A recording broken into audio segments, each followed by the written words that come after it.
तो हेलो दोस्तों, नमस्कार। कैसे हैं आप सब? आई होप कि आप सब अच्छे होंगे। तो दोस्तों, आज इस वीडियो में बात करने वाले हैं, अगर आप भी अपना पासपोर्ट गल्फ या यूरोप कंट्री में काम करने के पर्पज़ से बनवा रहे हैं तो आपको कौन सा पासपोर्ट बनवाना चाहिए। ईसीआर पासपोर्ट बनवाना चाहिए, आईसीएनआर पासपोर्ट बनवाना चाहिए। तो ईसीआर पासपोर्ट के क्या फ़ायदे होते हैं और ईसीएनआर पासपोर्ट के क्या फ़ायदे होते हैं, तो इसके बारे में भी आपको पूरी डिटेल से जानकारी दूंगा। और पासपोर्ट बनवाने टाइम आपको कौन कौन सी गलतियाँ नहीं करना चाहिए, तो इसके बारे में आपको पूरी डिटेल से जानकारी दूंगा। तो वीडियो को लास्ट तक देखिएगा।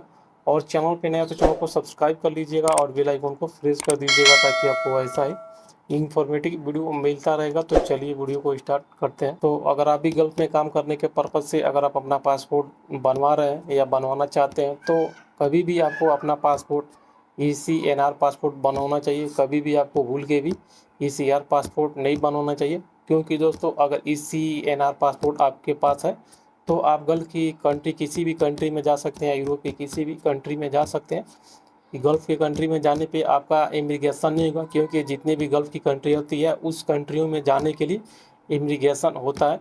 तो अगर आपके पास ईसीएनआर पासपोर्ट रहता है तो आपका इमिग्रेशन नहीं होता है, लेकिन वहीं पे अगर आपके पास ईसीआर पासपोर्ट रहता है तो आपका इमिग्रेशन होता है। तो दोस्तों, आपको मालूम है कि इमिग्रेशन कराने में टाइम भी लगता है और पैसा भी लगता है।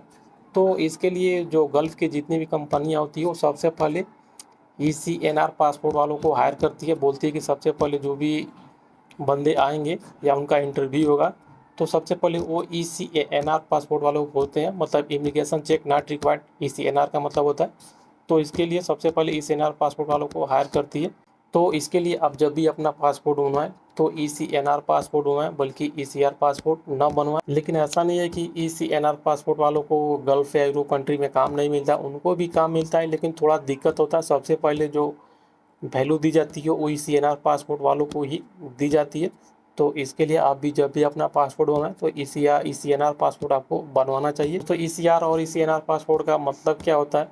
तो दोस्तों, अगर आपने अपना पासपोर्ट 10वीं क्लास या इंटर इंटर क्लास या जो आप ग्रेजुएशन की है उसका सर्टिफिकेट अगर आपने पासपोर्ट बनवाने के टाइम में अप्लाई किया है, तो फिर जो आपका पासपोर्ट बनेगा वो ईसीएनआर पासपोर्ट बनेगा।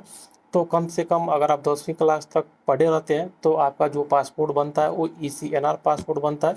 इसलिए कि आप 10वीं क्लास का जो मार्कशीट होता है वो पासपोर्ट के टाइम अलाइन करने के टाइम आप भी उसमें सबमिट करते हैं, तो आपका पासपोर्ट ईसीएनआर पासपोर्ट बन जाता है। लेकिन वहीं पे जो लोग पढ़े लिखे नहीं रहते हैं, वो 8वीं क्लास तक पढ़े लिखे रहते हैं या 5वीं क्लास तक पढ़े रहते हैं, अगर वो अपना पासपोर्ट बनवाते हैं तो उनका जो पासपोर्ट बनता है वो ईसीआर पासपोर्ट बनता है, मतलब इमिग्रेशन चेक रिक्वायर्ड। मतलब वो अगर गल्फ कंट्री में जाते हैं या यूरोप कंट्री में जाते हैं तो उनका इमिग्रेशन होगा। विदाउट इमिग्रेशन के वो लोग नहीं जा सकते हैं। तो यही फ़र्क होता है ईसीआर पासपोर्ट और ईसीएनआर पासपोर्ट में। तो दोस्तों, अगर आप भी 10वीं क्लास तक पढ़े या 10th क्लास तक पढ़े हैं, तो आपको जब भी अपना पासपोर्ट बनवाना चाहिए तो आपको ईसीएनआर पासपोर्ट बनवाना चाहिए। तो दोस्तों, अगर आप भी अपना पासपोर्ट बनवा रहे हैं या बहुत सारे जो दोस्त होते हैं वो पासपोर्ट बनवाते हैं, तो क्या होता है, बहुत सारे जो दो दोस्त होते हैं जो पढ़े लिखे होते हैं, 10th क्लास या 12th क्लास तक पढ़े होते हैं, उनके पढ़ाई में मन नहीं लगता है, या किसी के बहकावे में आके या किसी एजेंट के बहकावे में आके वो लोग फिर क्या सोचते हैं कि मैं भी गल्फ़ कंट्री में जाके काम करूँगा। दोस्तों, गल्फ़ कंट्री में इसलिए सोचते हैं कि गल्फ़ कंट्री की सबसे ज़्यादा वैकेंसी इंडिया में आती है, तो इसके लोग गल्फ़ कंट्री में जाना चाहते हैं और गल्फ़ कंट्री में आप ईजी से जा सकते हैं। तो इसके लिए वो लोग भी सोचते हैं गल्फ़ कंट्री में जाने के। लेकिन क्या होता है कि उनके पास एज की प्रॉब्लम हो जाती है, क्योंकि जो उनकी जो 10th क्लास या 12th क्लास की जो मार्कशीट में जो एज होती है वो बहुत कम होती है, 15-16 साल या 17 साल होती है। लेकिन गल्फ़ कंट्री में जाने के लिए, काम करने के लिए आपकी जो एज होनी चाहिए वो 20 प्लस होनी चाहिए। तो फिर क्या होता है कि वो लोग जो अपना पासपोर्ट बनवाते हैं ईसीएनआर पासपोर्ट ना बनवा के ईसीआर पासपोर्ट कैसा भी जुगाड़ करके बनवा लेते हैं। किसी एजेंट से या किसी जुगाड़ से वो लोग अपना ईसीआर पासपोर्ट बनवा लेते हैं, और उस पासपोर्ट में जो उनकी एज होती है वो 21 प्लस या 22 प्लस होती है। तो इस तरीके से वो लोग गल्फ कंट्री में चले जाते हैं या कोई भी काम सीख के चले जाते हैं। दोस्तों, क्या होता है कि उनको अपना पासपोर्ट का डेट ऑफ बर्थ है, हाई स्कूल का डेट ऑफ बर्थ का वैल्यू उनको पता नहीं होता है। जब वो लोग गल्फ चले जाते हैं और काम करने लगते हैं, जैसे जैसे एक्सपीरियंस होता है, जैसे जैसे काम सीखते हैं, उसके बाद से जब उनका प्रमोशन का टाइम आता है या वो किसी दूसरी कंपनी में जाते हैं, फिर उनको मालूम पड़ता है। जब दूसरी कंपनी में जाते हैं तो वो लोग कंपनी वाले बोलते हैं कि हमको ईसीएनआर पासपोर्ट वाले चाहिए।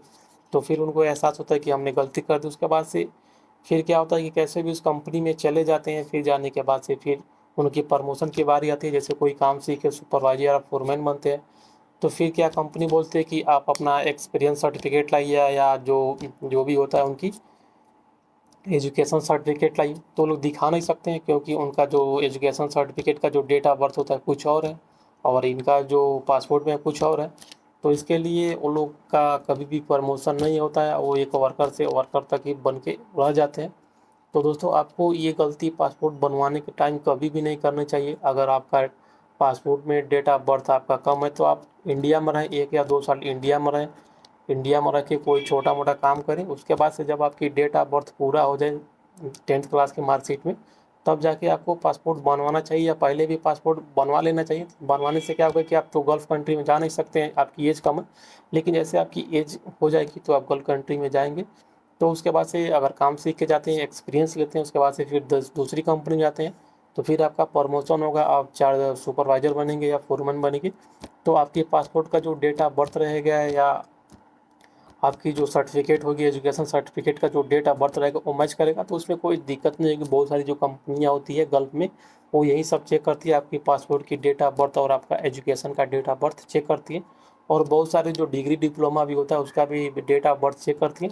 तो अगर मैच करेगा तो फिर आपका कोई दिक्कत नहीं होगा, आप इंटरव्यू पास करेंगे, आप अच्छी पोस्ट पे जाएंगे। तो इसके लिए आपको जब भी पासपोर्ट बनवाना है तो आपको अच्छी तरह से ध्यान में रख के बनवाना है। और इसी ना पासपोर्ट बनवाना है, अगर पढ़े लिखे हैं 10 क्लास तक पढ़े तो आपको इसी नाथ पासपोर्ट बनवाना है। अगर आपका एज कम है तो आपको रुक जाना है या पासपोर्ट बना लेना है, आपको इंडिया में कहीं इधर उधर काम करना है। जब आपकी एज हो जाए तब आपको गल्फ कंट्री में जाना है, तो आपका बेस्ट रहेगा। दोस्तों आपको किसी एजेंट है किसी के बहकाव के चक्कर में नहीं आना है। तो दोस्तों आप एक बार जब अपना पासपोर्ट बनवा लोगे तो फिर आपको पूरी लाइफ तक पछताना होगा, पछतावे से आपका कुछ नहीं होगा, क्योंकि ये आपकी लाइफ है, लाइफ में कुछ भी हो सकता है, कुछ भी हो सकता है। तो इसके लिए आपको पासपोर्ट ECNR ही बनवाना चाहिए। तो दोस्तों आज के वीडियो में बस इतना ही। वीडियो अच्छी लगी तो वीडियो को लाइक कीजिए, शेयर कीजिए। अगर आपके पास भी कोई सवाल है तो आप मुझे कमेंट कर सकते हैं, मैं आपको सवालों के जवाब देने की कोशिश करूंगा। और आपको कोई सवाल पूछना है तो आप मेरे इंस्टाग्राम आईडी को फॉलो कर सकते हैं, या डिस्क्रिप्शन बॉक्स में मैंने अपने इंस्टाग्राम आईडी का लिंक दे दिया, तो वहाँ से जाके आप कोई भी क्वेश्चन कर सकते हैं।